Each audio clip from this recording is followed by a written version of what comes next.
Lucas capítulo 11, a partir do versículo 1. Está escrito: de uma certa feita, Jesus estava orando em certo lugar. Quando terminou de orar, um dos seus discípulos lhe pediu, dizendo: Senhor, ensina-nos a orar, como também João ensinou aos seus discípulos.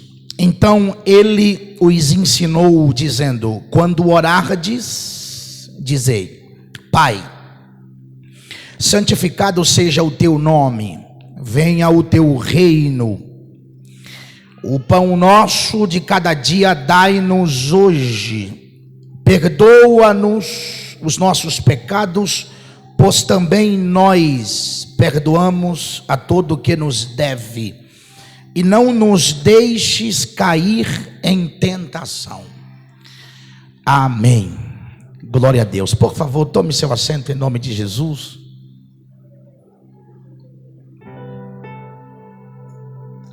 Irmãos, nós estamos em uma atmosfera de gratidão e eu quero, por intermédio desta palavra, compartilhar algumas lições espirituais para a nossa caminhada, para a nossa trajetória, para a nossa vida cristã. Por se tratar de um texto muito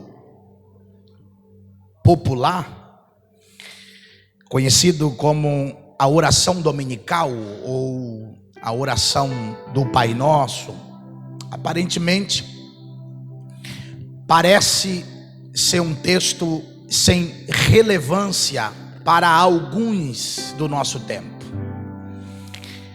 Esse texto aparece também no Evangelho segundo escreveu São Mateus, de uma forma diferente, porque Mateus apresenta o Pai Nosso como forma de sermão, Jesus fazendo exposição de um sermão, e ele inclui dentro do seu sermão a oração dominical.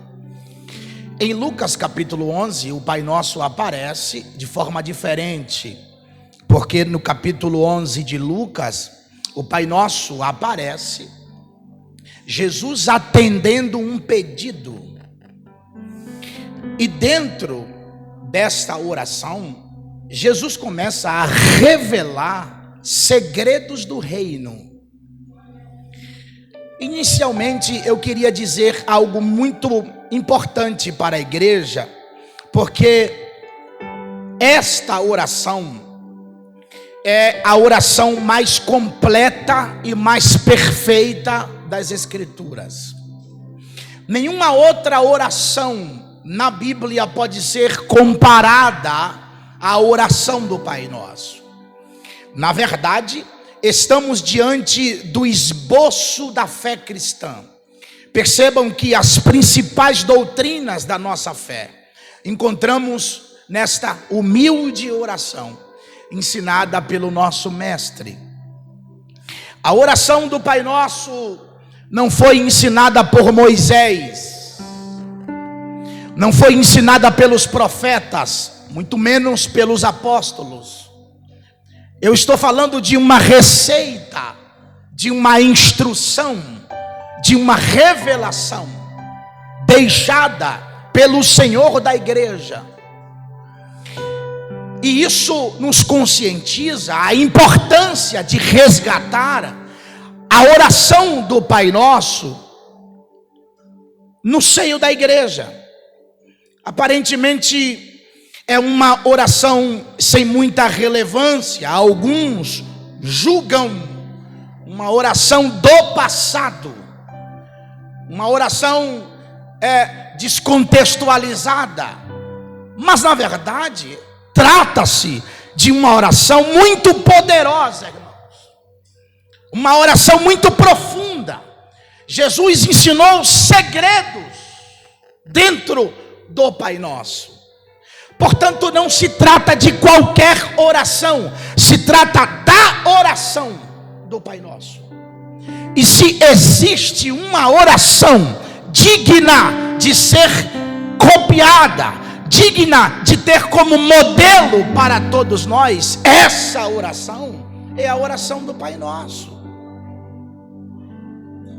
Jesus não inspirou a igreja a orar como alguns dos profetas. Jesus também não inspirou a igreja a orar como alguns dos apóstolos. Esta oração é a oração modelo. E eu quero destacar, nesse primeiro tempo, alguns princípios que regem a doutrina da oração.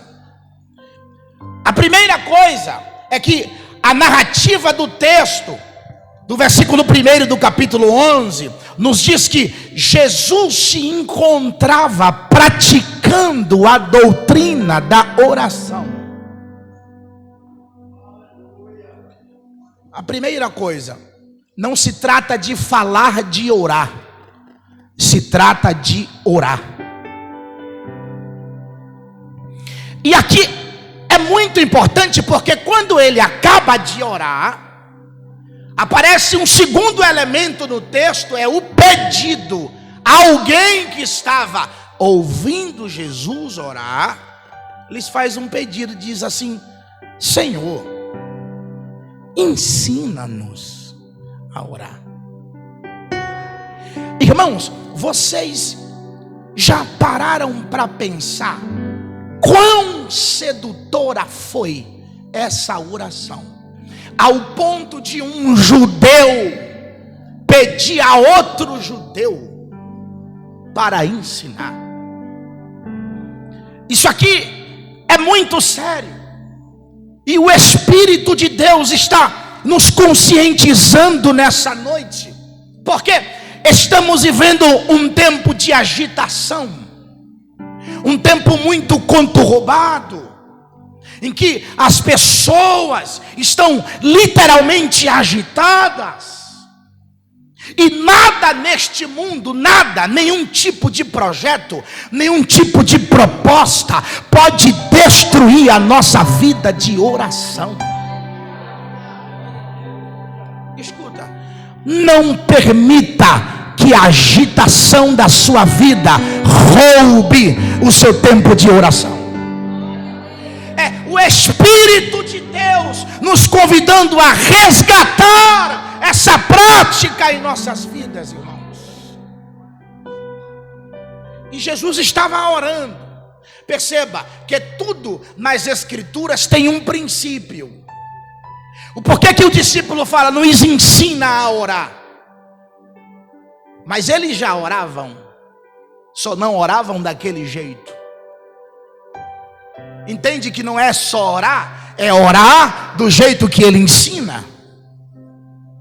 Entende que não é só adorar, é adorar do jeito que ele ensina. Entende que não é só fazer, é fazer do jeito que ele ensina. Qual é a revelação do texto? É que dentro do reino tem princípios, e a gente faz exatamente do jeito que ele manda. O que é isso, pastor? É que aqui dentro não é como eu quero, é como ele quer. Mas perceba que Jesus foi muito generoso. O texto não apresenta nenhuma resistência no tocante a Jesus conceder esse pedido. E o texto diz assim: quando orardes. Essa expressão aqui, irmãos, quando orardes, significa o seguinte: quando vocês se desligarem da terra, vocês vão orar assim. Entende que a prática da oração é necessário se desconectar da terra para se ligar com o céu? Entende que não dá para orar com o nosso coração em outro lugar? Para falar com o céu, Eu preciso estar com o meu coração conectado com o céu, irmãos. E Jesus concede esse pedido. E ele começa a oração do Pai Nosso, rompendo uma tradição litúrgica e teológica do judaísmo. Por quê? No início de qualquer oração, irmãos, um judeu, ele sempre vai fazer citação dos nomes do Eterno, como por exemplo, ele fala Elohim, Adonai, Yahvé, Hashem. Aí Jesus falou assim: primeiro, vocês não precisam se preocupar com o vocabulário de vocês. E aí às vezes nós achamos que Jesus está preocupado com o nosso substantivo, com o nosso verbo e com o nosso adjetivo. Não é isso. Aí Jesus rompe com essa barreira. Pai!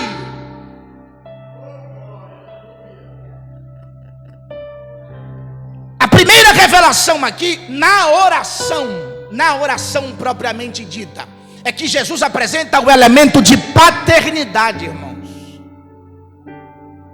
E nós, diariamente, precisamos se lembrar de que Deus não é só criador. Deus não é somente aquele que cura, aquele que ressuscita mortos, aquele que faz maravilhas. Não, Deus, antes de qualquer coisa, é o nosso Pai. E é um princípio que precisa ser resgatado no seio da igreja. Olhar para Deus como Pai, irmãos. Jesus está passando essa instrução para os discípulos. Por quê, pastor?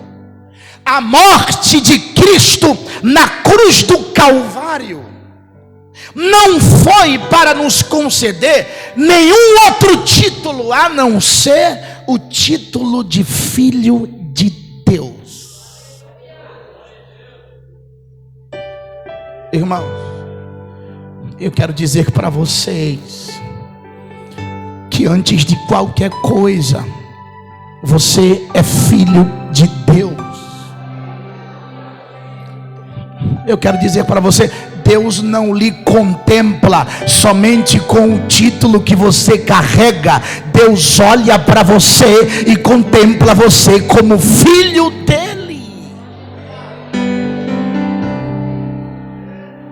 Esse é o sentimento que precisa arder em nossos corações. Elemento de paternidade. Jesus apresenta esse elemento. Mas perceba, dentro dessa narrativa, Jesus, com muita maestria, ele também revela a forma com que o pai se preocupa com seus filhos. Escute isso aqui. Deus não é apenas criador, ele é aquele que se preocupa com a criação.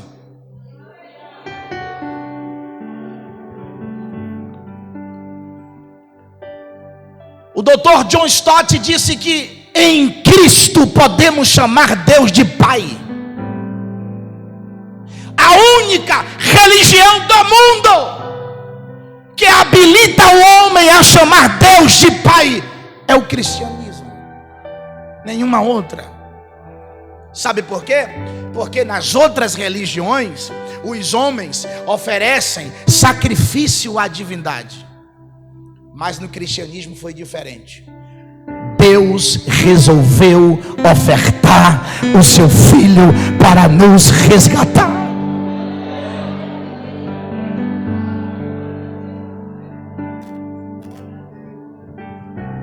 Irmãos, eu preciso entender que esse pai se preocupa com seus filhos. Que coisa tremenda. É porque a nossa oração precisa ter como modelo a forma com que Jesus inicia essa prece,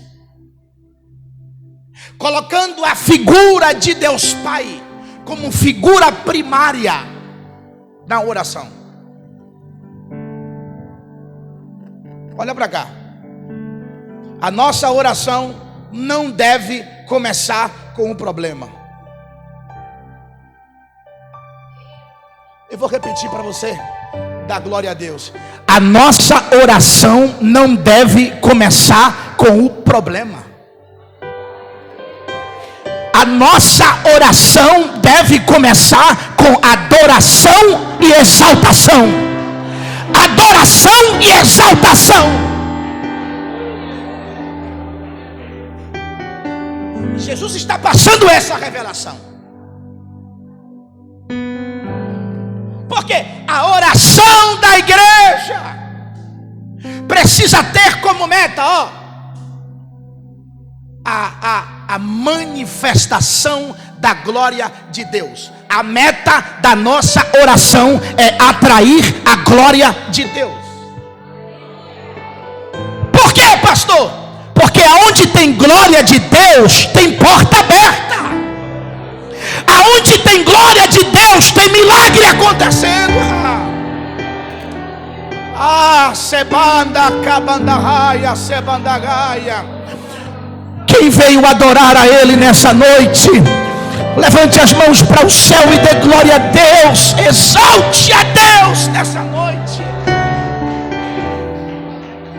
Porque viemos aqui para adorá-lo e exaltá-lo.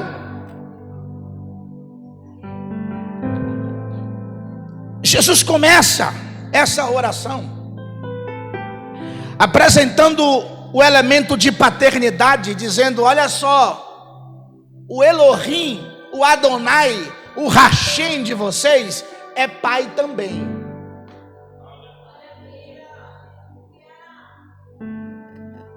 E é um pai que se preocupa com seus filhos.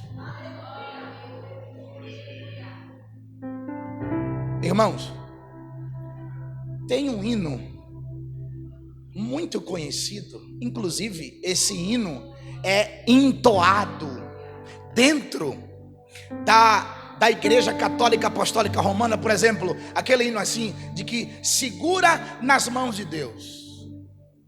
Segura nas mãos de Deus e vai. Não é assim? Escuta, olha para cá, irmãos. Olha o que é que o Papai do Céu faz conosco. Nós precisamos parar de olhar para Deus como uma divindade que faz maravilhas. Ele é muito maior do que isso, irmãos. Deus não serve para mim somente para realizar milagres. Não é isso. Ele faz isso e faz muito bem, porque o desejo dele é abençoar o seu povo. Mas antes de qualquer coisa, ele é o seu pai.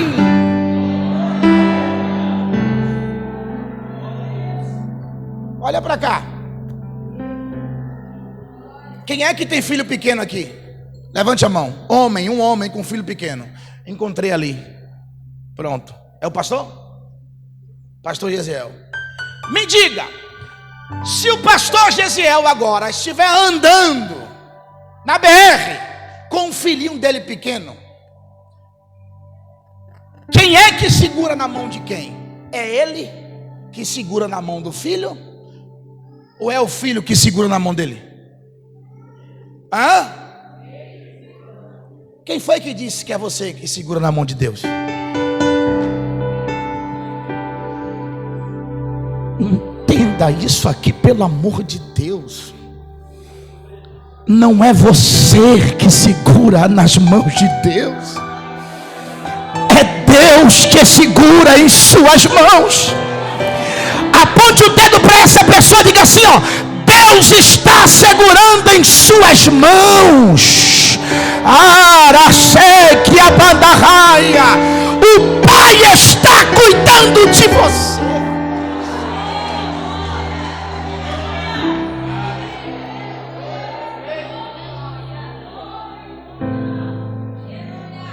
para nós, se dependesse unicamente de nós para segurarmos a mão dele, já teríamos tombado. Porque existem momentos na nossa caminhada que nos falta força para prosseguir. Existem momentos na nossa caminhada que a angústia vem nos cercar, a tristeza bate na nossa porta, o desânimo tenta nos sufocar. E por que estamos aqui? Porque Papai do céu está segurando em nossas mãos. Eu vou repetir para você, da glória a Deus: Papai do céu está segurando em nossas mãos.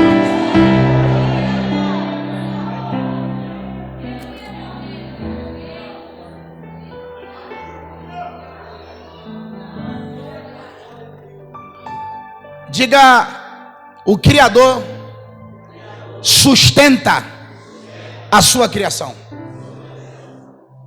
Eu não sei como você entrou aqui, irmão. Não sei como é que está a sua atmosfera espiritual.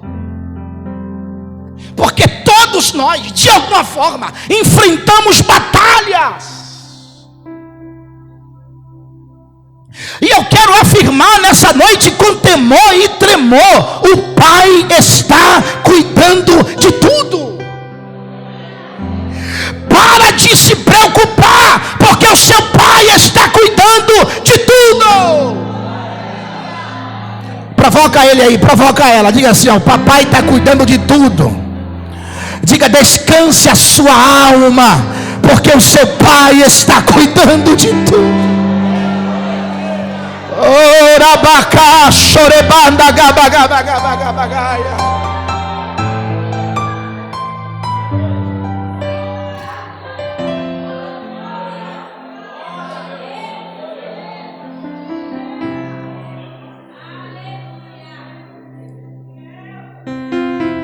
Eu estava pregando em nossa igreja e eu estava dizendo sobre Israel no deserto. Apesar de ser deserto, mas ninguém toca no povo de Deus. Porque quem é que protege? É o seu Pai. Ele está no deserto, mas ninguém toca. Ela está passando pelo vale, mas ninguém toca nela.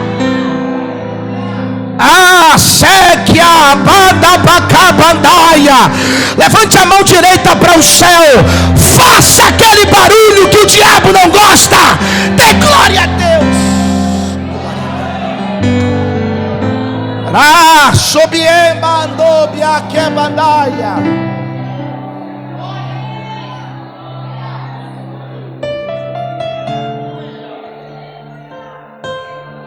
E aí você começa a se perguntar: como é que eu cheguei aqui? É porque o seu Pai segura em suas mãos. Mas pastor, o senhor não sabe a fraqueza que eu estava. Pois é, ele tira a força da fraqueza.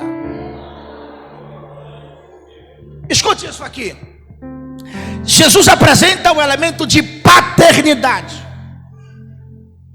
E precisamos resgatar essa doutrina. Deus é o nosso Pai. Isso aqui é um ajuntamento de filhos.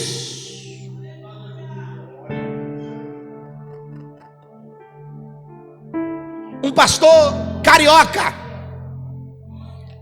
da Convenção Batista do Rio de Janeiro, um certo dia, ele chegou no plenário, pastor Vladimir, pegou a credencial e falou assim: a partir de hoje, para mim não dá mais, eu estou indo para casa. E ele conta que ele estava subindo as escadas do apartamento e que o Espírito de Deus falou com ele. Porque Deus também fala com o pastor Batista. Diga amém, irmão. E o Espírito falou para ele assim: sobe no apartamento, toma seu banho, troca de roupa, desce, porque eu vou falar com você. E assim ele fez, subiu, trocou de roupa, desceu. Quando ele desceu do apartamento, ele fala: e agora, Jesus, o que é que eu faço? O Espírito falou para ele: começa a andar na rua até eu mandar você parar. E ele começou a andar, irmãos. Andou. Aí ele perguntava: e agora? Jesus: continua até eu mandar você parar. Quando você vê uma mesa branca, pare em frente a essa mesa. Olha que mistério, irmãos. Aí ele andou. Daqui a pouco ele contemplou a mesa branca e parou em frente à mesa e ficou assim: e agora, Jesus? E Deus falou com ele assim: olha para a mesa, olha para a mesa, olha para a mesa. Daqui a pouco pousou um pardal. E ele falou: e agora? Deus falou: olha para esse pardal, não tira o olho dele. E o pastor falava assim: eu estou olhando, não tira, olha direito. Daqui a pouco o pastor percebeu que o pardal era capenga. E o Espírito de Deus bradou no coração dele, dizendo assim: está vendo esse pardal? Ele tem uma perna só, mas eu cuido dele todos os dias. E ele ouviu a voz de Deus bradar no coração: você é mais importante do que o pardal. Aleluia. Deus está dizendo para nós: olha para as aves do céu. Aleluia. Eu quero profetizar debaixo desta palavra. O Espírito de Deus é aquele que está com você nesta caminhada. Eu profetizo: nada vai te faltar. A providência de Deus vai alcançar a sua casa. Você vai ter a resposta de Deus. Que sebadaba subcovidabadabaia. Deus está cuidando de você.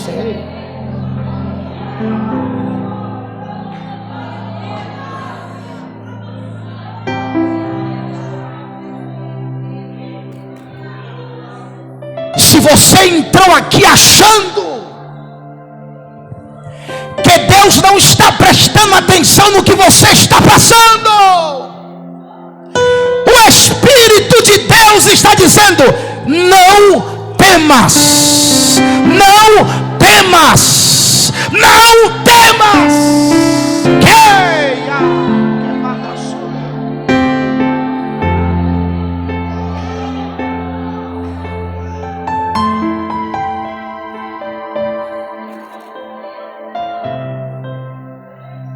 Elemento de paternidade, fala paternidade. O segundo elemento que Jesus apresenta na oração do Pai Nosso é algo muito interessante, porque ele começa a utilizar, pastor Vladimir, uma linguagem pluralista. Por exemplo, ele fala: Pai Nosso, venha a nós o pão nosso, perdoa nossas, assim como nós, não nos deixes. Entendeu? Você não vê nenhuma expressão no singular. Por quê? Jesus está ensinando aos discípulos o princípio do que é ser corpo de Cristo. Qual é o princípio? Pergunta: qual é o princípio, pastor? Você não é igreja sozinho. Você só é igreja comigo. Por isso aqui dentro não é eu, aqui dentro é nós. Aqui dentro não é eu adoro, aqui é nós adoramos a Ele. Eia, subcovidebe a sabandarraia. A beleza do corpo de Cristo é revelada na coletividade.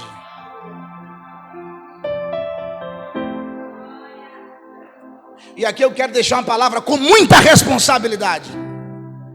Não existe crente carreira solo.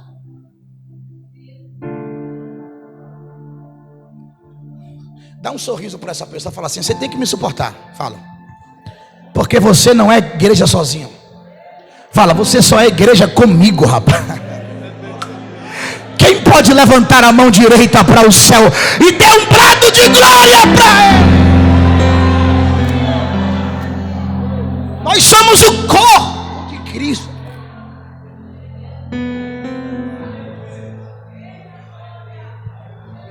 E aí não dá aquela ideia, eu sou crente só em casa. Não funciona. Não existe cristão carreira solo, tá? Jesus está dizendo, vocês só são igreja juntos. Escuta. Existem dois tipos de bênçãos nas escrituras, tanto no antigo pacto como no novo pacto. São bênçãos individuais e bênçãos coletivas. Escuta, tem coisa que Deus não faz na sua casa, irmão, só faz aqui dentro. E vice-versa. Daí a necessidade de estarmos aqui reunidos em adoração a Ele. Porque o princípio de congregar é adorar coletivamente. Então aquela ideia, o culto só vai dar certo se eu dirigir. Não funciona, porque o culto é nós. O culto vai dar certo se eu pregar. Não vai dar certo, porque o culto é nós. Olha para cá. Se lá no céu é 3, não tem como aqui ser 1. Deus é uma comunidade de 3 pessoas. Quais são elas? Pai, Filho e Espírito Santo. Por que que ninguém nesse mundo pode parar uma igreja unida? Por que que a igreja é a instituição mais poderosa da face da terra? Porque Jesus estava dizendo, quanto mais juntos vocês estiverem, mais fortes vocês serão.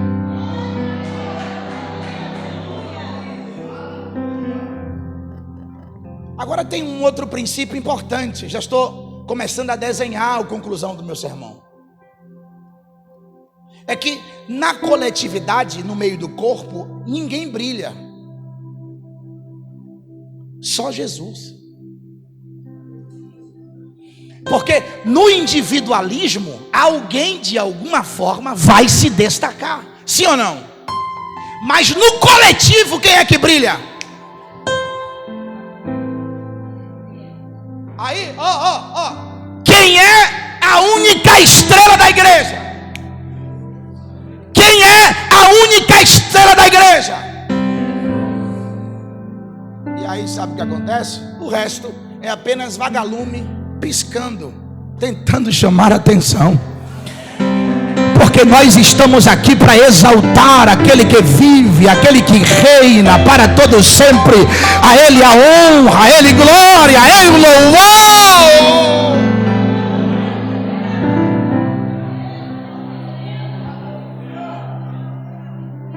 Irmãos, preste atenção nisso aqui. Por exemplo, paternidade, unidade. Agora vem santificação. Olha as doutrinas. Quando ele fala, santificado seja o teu nome. Santificação. Irmãos, Deus não pediu para ninguém ser rei porque Ele é rei. Perceba, a única coisa que Deus pede para que você seja igual é isso aqui, sede santo, porque eu, o Senhor vosso Deus, sou santo. Mas o princípio de santificar o nome de Deus, aqui é a chave para se interpretar todo o Pai Nosso. A proposta da vida cristã, o projeto da igreja é tornar o nome de Deus conhecido perante outras nações. Então escute isso aqui, tudo que chegou em nossas mãos, quem me ouve diga amém, tem o propósito de santificar o nome de Deus. nada que chegou em nossas mãos tem o propósito de nos autoglorificar. Não é isso. Qual é o propósito? Santificar o nome de Deus. Irmãos, isso aqui é tão sério. O nome de Deus, escute isso aqui. O nome de Deus traz um impacto tão grande, porque ele está cravado no seio da igreja. Não tem como mais tirar. Quer ver? Quer ver uma coisa que isso é sério? Quando você vê algum irmão ou até mesmo obreiro que está afastado dos caminhos, por exemplo, a gente passa e vê ele na mesa de um bar. Qual é a ideia? Irmão, olha o profeta onde está. Você não sabe quem era ele? Ele era o porteiro da igreja. Agora olha para cá. Se alguém, André, que está afastado, lembra o reino, imagine você.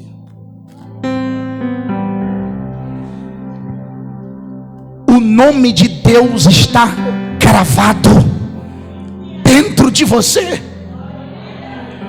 Eu estou dizendo que você está marcado, você está selado, você está protegido pelo nome de Deus.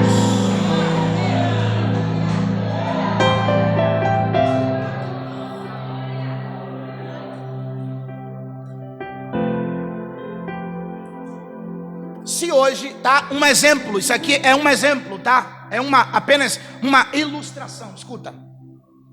Se Deus, por exemplo, olhar para a terra hoje e dizer assim: eu decidi não salvar mais ninguém. Aí ele vai ter que salvar uma coisa. Ele vai ter que salvar o nome dele.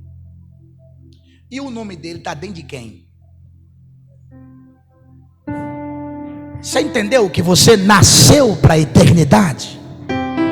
Aponte para duas pessoas, diga para ela: você nasceu para ir para o céu, rapaz.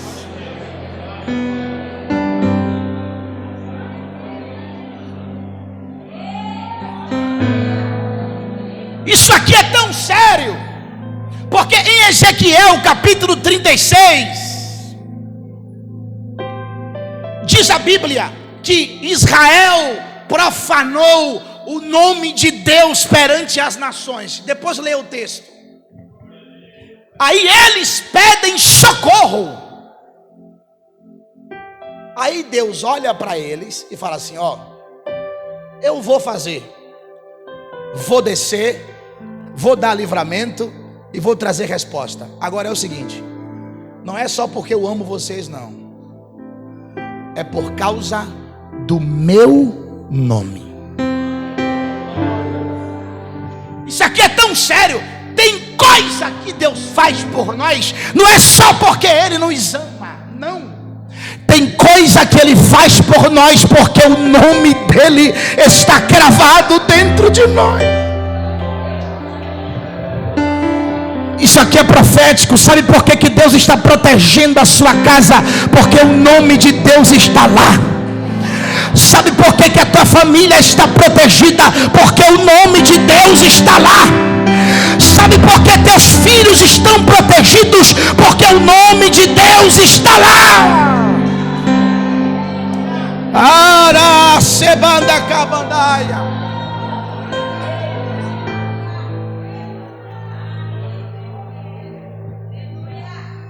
Olha para cá, irmãos.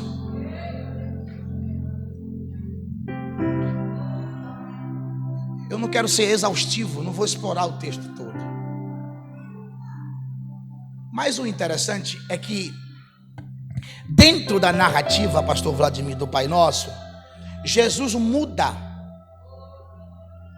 a tonalidade da oração. Preste atenção no texto.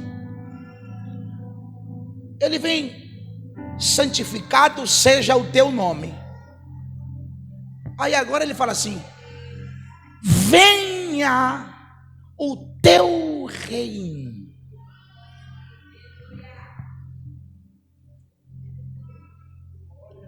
Venha o teu reino.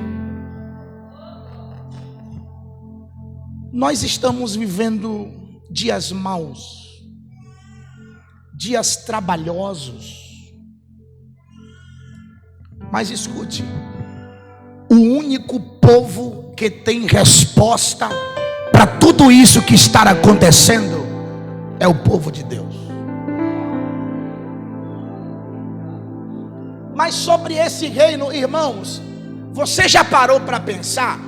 O retorno de Jesus é a nossa maior esperança. E é exatamente essa que deve ser a oração da igreja. Qual? Venha a nós o teu reino.